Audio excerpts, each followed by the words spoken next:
बिस्मिल्लाहिर्रहमानिर्रहीम। Students, welcome to the channel. Exercise 2.2 हम कर रहे हैं BSc maths, ADS maths. Actually question number 11 तक हमने पिछली वीडियो में किए थे। क्वेश्चन नंबर 12 से आगे चलेंगे। क्वेश्चन नंबर 12 है लेट एच एंड के बी टू फाइनाइट सब ग्रुप्स ऑफ ए ग्रुप जी। कह रहा है कि अगर आपके पास एक ग्रुप हो जी, फर्ज करें ये हमारे पास जी एक ग्रुप है। लेट एच एंड के बी टू फाइनाइट सब ग्रुप्स। इसके दो फाइनाइट सब ग्रुप हैं, एक है एच और एक है के। जी एक ग्रुप है, उसके दो फाइनाइट सब ग्रुप्स हैं एच और K, whose orders are relatively prime. यानी जी एक ग्रुप है, एच भी उसका सब ग्रुप है, के भी उसका सब ग्रुप है। और ये सब ग्रुप इस तरह के से हैं कि इनके ऑर्डर्स जो हैं रिलेटिव प्राइम है। यानी एच के अंदर जो एलिमेंट्स की तादाद है, ऑर्डर का मतलब होता है कि उसके अंदर एलिमेंट्स की तादाद कितनी है। एच के अंदर फर्ज करेंगे 3 एलिमेंट हैं, ए है, A2 है, फर्ज करें ये हैं, और के अंदर जो एलिमेंट्स हैं वो फर्ज करें A2, A4, इस तरह के एलिमेंट्स हैं उसमें। तो कह रहा है कि इनकी जो तादाद है, इसकी तादाद है, इसके एलिमेंट्स की तादाद है 3, इसके एलिमेंट्स की तादाद है 2। तो इनकी जो तादाद है इसके एलिमेंट्स की वो रिलेटिव प्राइम है, यानी उनका कॉमन लिया जाए तो 1 कॉमन आता है। जी एक ग्रुप है, एच उसका सब ग्रुप है, के भी उसका एक सब ग्रुप है। सब ग्रुप ये इस तरह से हैं कि उसके एलिमेंट्स की तादाद का और इसके एलिमेंट्स की तादाद का कॉमन लिया जाए तो वो 1 आता है, यानी वो रिलेटिव प्राइम है। लेट एच एंड के बी टू फाइनाइट सब ग्रुप्स। और ये भी है कि एच एक फाइनाइट सब ग्रुप है और के भी एक फाइनाइट सब ग्रुप है। फाइनाइट सब ग्रुप का आपको बताया था कि ऐसा सब ग्रुप जिसके एलिमेंट्स की तादाद फाइनाइट हो, जिसको गिना जा सके। जैसे ये 3 है, इन्फिनिट नहीं है, इसके अंदर भी एलिमेंट्स की तादाद जो है फाइनाइट है, 2 तादाद है इसमें, गिनी जा सकती हैं, इन्फिनिट नहीं। लेट एच एंड के बी टू फाइनाइट सब ग्रुप्स ऑफ ए ग्रुप जी। जी एक ग्रुप है, एच उसका एक सब ग्रुप है, के भी उसका एक सब ग्रुप है। सब ग्रुप ये दोनों इस तरह से हैं जी के इनकी तादाद का अगर एलिमेंट कॉमन लिया जाए, इसके अंदर जितनी तादाद है, इसके अंदर एलिमेंट्स की जितनी तादाद है, उनका कॉमन लिया जाए तो वो 1 के इक्वल है, रिलेटिव प्राइम है। और ऑर्डर जो है एच का और के का वो फाइनाइट है, यानी इसके अंदर भी एलिमेंट्स की तादाद फाइनाइट है, के अंदर भी एलिमेंट्स की तादाद जो है वो फाइनाइट है। तो हमें क्या करना है, प्रूव दैट एच इंटरसेक्शन के। हमने ये साबित करना है कि अगर इन दोनों का इंटरसेक्शन किया जाए, अगर इन दोनों सब ग्रुप्स का इंटरसेक्शन किया जाए तो उसके अंदर सिर्फ एक ही एलिमेंट आता है और वो है आइडेंटिटी। ये हम साबित करेंगे। अब देखें, एच एंड के टू फाइनाइट सब ग्रुप्स हैं। एच और के फाइनाइट सब ग्रुप्स हैं जी के। गिवन है एच एंड के आर फाइनाइट सब ग्रुप्स ऑफ जी। फाइनाइट सब ग्रुप्स ऑफ जी। एच भी एक फाइनाइट सब ग्रुप है जी का, के भी एक फाइनाइट सब ग्रुप है जी का, यानी इसके एलिमेंट्स की तादाद फाइनाइट है, इसके एलिमेंट्स की तादाद भी फाइनाइट है। अगर इसके एलिमेंट्स की तादाद, इन दोनों के एलिमेंट्स की तादाद फाइनाइट है, तो इसका मतलब है कि इसका कुछ ना कुछ ऑर्डर होगा, यानी इसके अंदर एलिमेंट्स की तादाद गिनी जा सकती है। तो फिर एच का जो ऑर्डर है उसको हम सपोज कर लेते हैं that order of H is equal to M, यानी इसके अंदर एलिमेंट्स की तादाद जो है वो एम है, और इसके अंदर एलिमेंट्स की तादाद जो है उसका कोई और नाम रख लेते हैं, उसको हमने एन कह लिया। तो ये वो बात सारी उसमें क्वेश्चन में उसने बताई हुई है। एच और के फाइनाइट सब ग्रुप्स हैं जी के। अगर ये फाइनाइट सब ग्रुप्स हैं तो फाइनाइट सब ग्रुप के एलिमेंट्स की तादाद को गिना जा सकता है, यानी उसका ऑर्डर जो है वो इन्फिनिट नहीं होता। इसका मतलब है, तो हमने कहा कि एच के अंदर जो एलिमेंट्स की तादाद है फर्ज किया वो एम है, और के सब ग्रुप के अंदर जो एलिमेंट्स की तादाद है उसको हमने एन कह लिया। और साथ ही उसने ये भी बताया हुआ है कि इनकी तादाद का अगर कॉमन लिया जाए, यानी सब ग्रुप्स के अंदर जो एलिमेंट्स हैं उनकी तादाद का कॉमन लिया जाए तो वो है 1 के इक्वल। अब देखें, अब अलग-अलग एच और के जो हैं वो सब ग्रुप्स हैं जी के। सिंस एच एंड के आर सब ग्रुप्स ऑफ जी, ये उसने दिया हुआ है, ये दोनों सब ग्रुप हैं जी के। तो इसका मतलब है कि इनकी इंटरसेक्शन जो होगी, सब ग्रुप्स, ये भी सब ग्रुप है, ये भी सब ग्रुप है, अगर इनकी इंटरसेक्शन की जाए तो वो भी सब ग्रुप ही होगा जी का। This implies that H intersection K is also a subgroup of जी। तो इनका अगर इंटरसेक्शन किया जाएगा तो जो एलिमेंट्स इसके इंटरसेक्शन में आएंगे वो भी एक सब ग्रुप ही होंगे। अब हमें साबित करना है। अब देखिए लैग्रांज थ्योरम हमें ये कहता है, बाय लैग्रांज थ्योरम ऑर्डर जो है इसका एच इंटरसेक्शन के जो हम निकालेंगे इसका कुछ ऑर्डर होगा, जाहिर है इसका भी कुछ ऑर्डर होगा। एच एक सब ग्रुप है, के भी उसका एक सब ग्रुप है। जब इसकी इंटरसेक्शन करेंगे तो उसके अंदर भी कुछ ना कुछ एलिमेंट्स की तादाद मौजूद होगी, यानी वो इन्फिनिट नहीं होगा। तो order of H intersection Lagrange theorem ये कहता है, बाय लैग्रांज थ्योरम और एच इंटरसेक्ट दो सब ग्रुप्स की इंटरसेक्शन का जो ऑर्डर होता है वो डिवाइड करता है by Lagrange theorem. Order of H intersection K divides, ये डिवाइड करता होता है इन दोनों के ऑर्डर को अलग अलग, divides both order of H and order of K, order of H and order of के।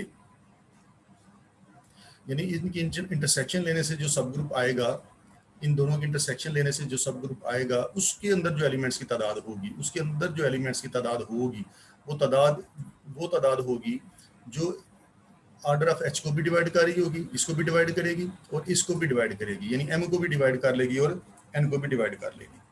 तो ऑर्डर ऑफ एच इंटरसेक्शन के इसका मतलब है इज ए कॉमन डिवाइजर। अब इस थ्योरम के मुताबिक अगर इसका जो ऑर्डर है, इसके अंदर जो एलिमेंट्स की तादाद आनी है वो एम को भी डिवाइड कर लेगी, एन को भी डिवाइड कर लेगी। इसका मतलब है कि वो कॉमन डिवाइजर होगा फिर इनका, यानी इनके अंदर कॉमन मौजूद होगा। Order of H intersection K is a common divisor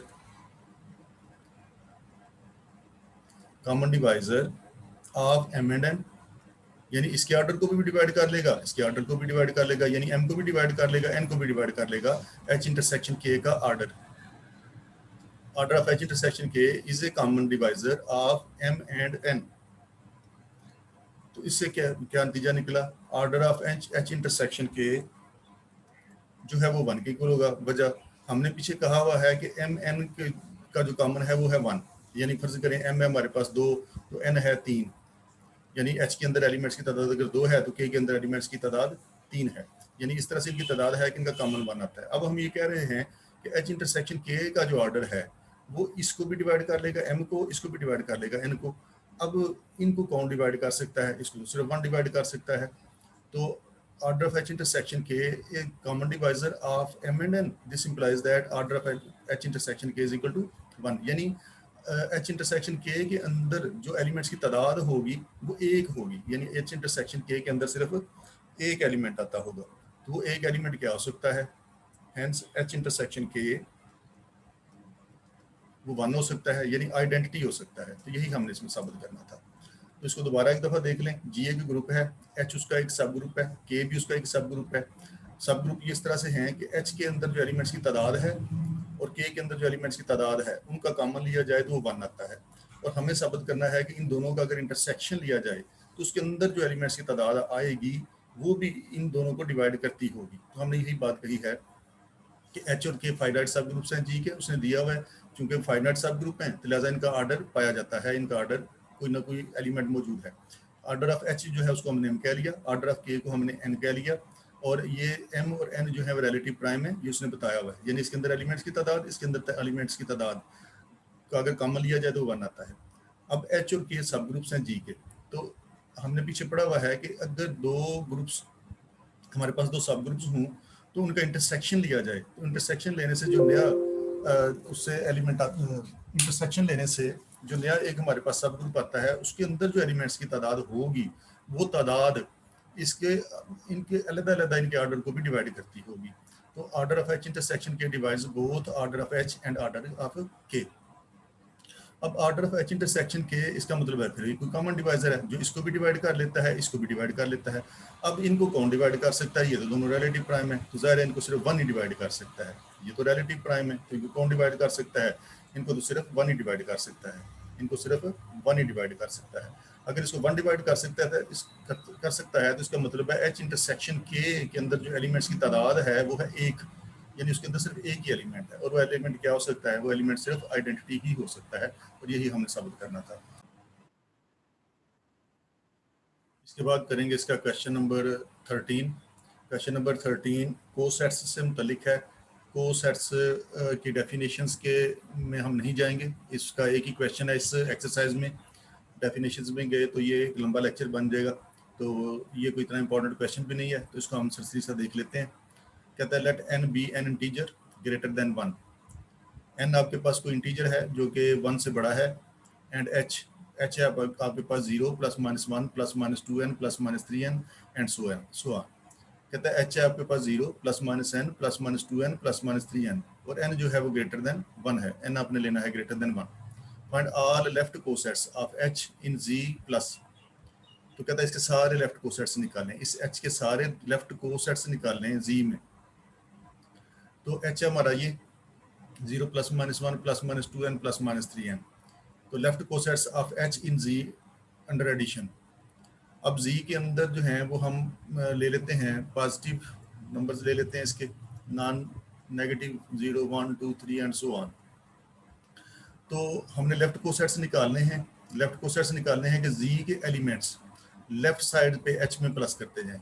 इस लेफ्ट कोसेट्स निकालने के लिए इस h में इसके ये एलिमेंट्स इसमें ऐड करते जाएं। 0 + h निकाल लें, वो निकालेंगे हम, 1 + h निकालेंगे और 2 + h निकालेंगे एंड सो ऑन। इसी तरह से हम चलते चलते ये सारे मालूम करेंगे। हम इन एलिमेंट्स को लेफ्ट साइड पे h के लेफ्ट साइड पे रखकर ऐड करेंगे, तो जो आंसर्स आएंगे वो हमारे लेफ्ट कोसेट्स होंगे। तो इसका एक लेफ्ट कोसेट ये बन जाता है, 0 को ऐड किया इसमें h में, 0 को ऐड करेंगे इस h में, तो 0 + 0 0 + h ये सारे लिख लें, सारे लिखने के बजाय 0 + h वो h के इक्वल आ जाएगा। 1 को ऐड करें लेफ्ट साइड पे रख के इसमें, तो ये हो जाएगा 1 + h, इधर 1 ऐड किया सब में, तो 1 + 0 1, 1 इसमें ऐड किया तो 1 + -n, 1 इसमें ऐड किया तो 1 + -2n, 1 इसमें ऐड किया तो ये आ गया। एक लेफ्ट कोसेट ये आ गया। लेफ्ट कोसेट ये इसलिए है कि जो एलिमेंट्स हैं वो हम लेफ्ट साइड पे लिख रहे हैं, 0 1 2 3 ये लेफ्ट पे लिख रहे हैं। अगर इनको राइट पे लिखते तो ये राइट कोसेट्स भी बन सकते थे, तो चूंकि उसने कहा हुआ है सिर्फ लेफ्ट कोसेट मालूम करें, तो हम सिर्फ लेफ्ट कोसेट ही निकालेंगे। 0 को ऐड किया है h में, 0 + h किया है, 1 को ऐड किया h में, फिर इस 2 को ऐड कर दें लेफ्ट साइड पर आके, 2 को h में ऐड करेंगे तो ये बन जाएगा 2 + h, इसमें 2 ऐड किया 2 आ गया, इसमें 2 ऐड किया ये आ गया, इसमें 2 ऐड करेंगे ये आ जाएगा एंड सो ऑन। तो ये एक और लेफ्ट कोसेट हमने निकाल लिया। अब 3 को ऐड कर लें, 3 + h हो जाएगा, ये एक और लेफ्ट कोसेट आ गया। 3 इसमें ऐड किया तो 3 आ गया, इसमें 3 ऐड किया तो 3 + -n आ गया, इसमें 3 ऐड किया 3 + -2n आ गया एंड सो ऑन।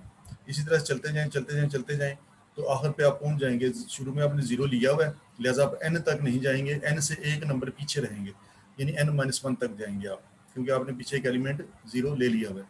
तो n तक नहीं जाएंगे, n-1 तक रहेंगे, n से पीछे रहेंगे एक नंबर। तो n में से एक निकालें तो n-1 आता है, तो n-1 को ऐड करें इसमें, n-1 + h इसमें ऐड किया, इसमें ऐड किया n-1 ये आ गया, इसमें n-1 को ऐड किया n-1 +-n, इसमें n-1 को ऐड किया n-1 +-2n आ गया।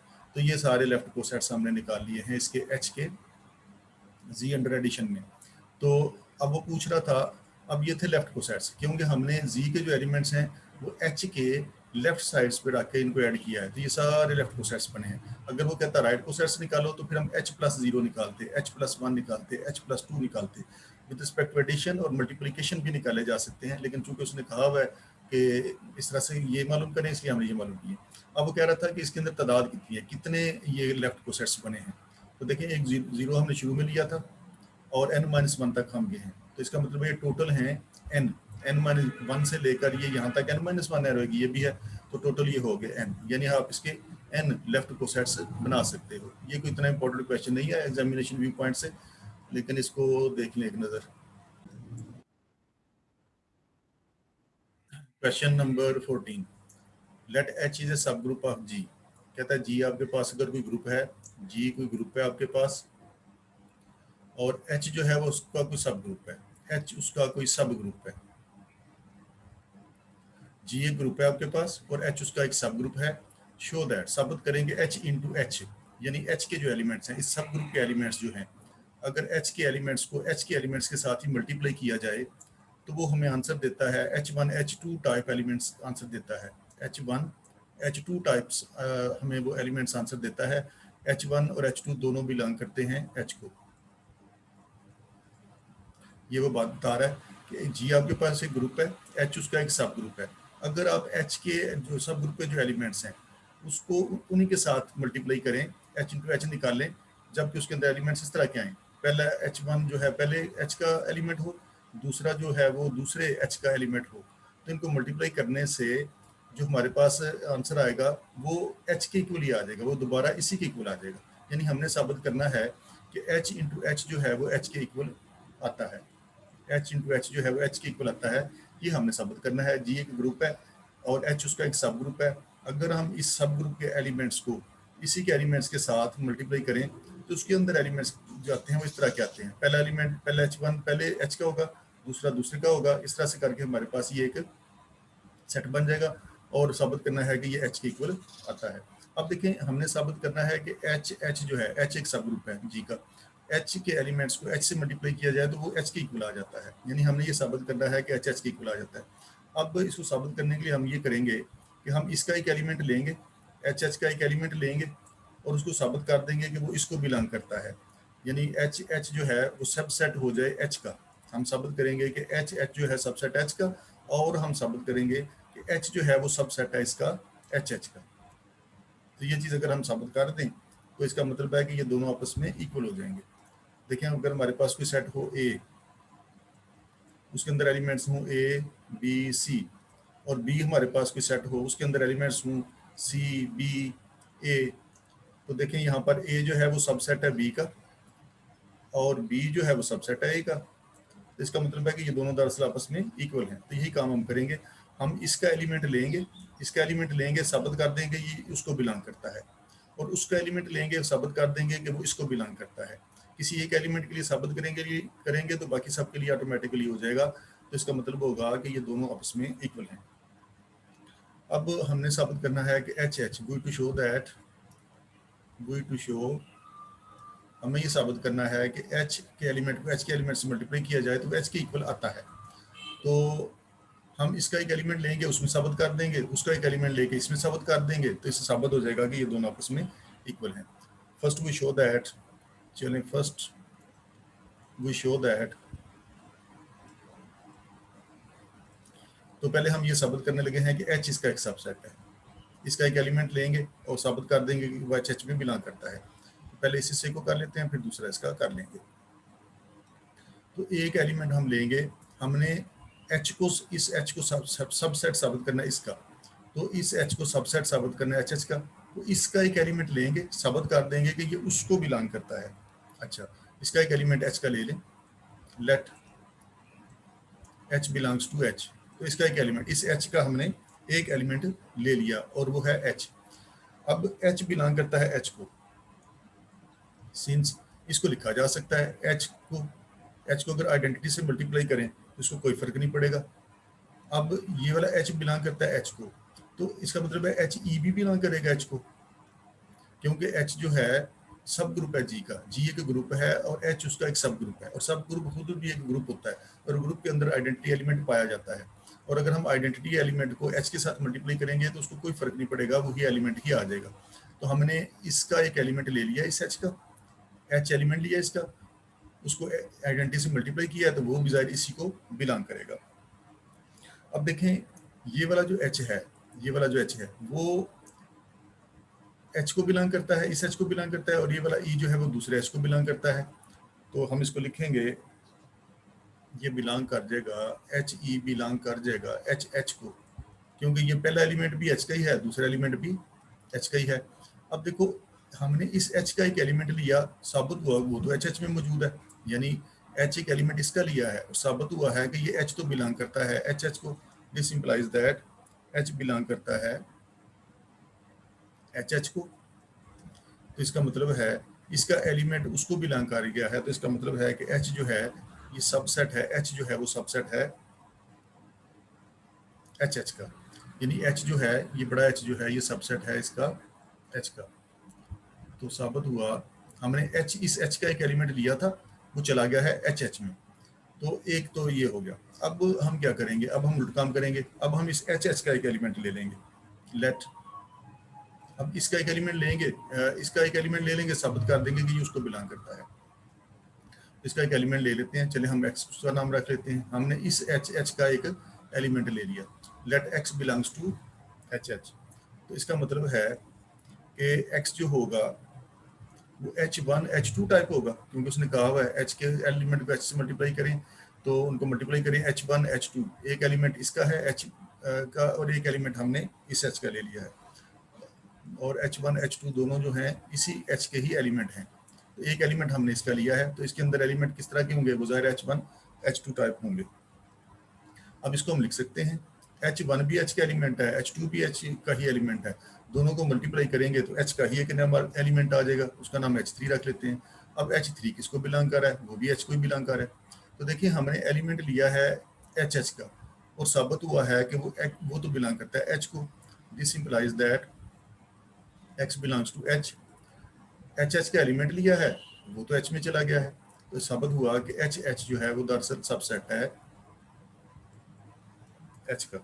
अब इन दोनों को कंबाइन करें from 1 and 2, from 1 and 2, H subset साबित हुआ HH का और HH सबसेट साबित हुआ H का। तो इसका मतलब है ये दोनों इस डेफिनेशन के मुताबिक ये दोनों इक्वल हैं, HH जो है वो इक्वल है H के। यही हमने साबित करना था कि HH जो है वो H के इक्वल है। तो सिंपल सी बात है कि हमने साबित करना है कि HH जो है ये उसने कहा हुआ है HH को साबित करेंगे ये H के इक्वल है।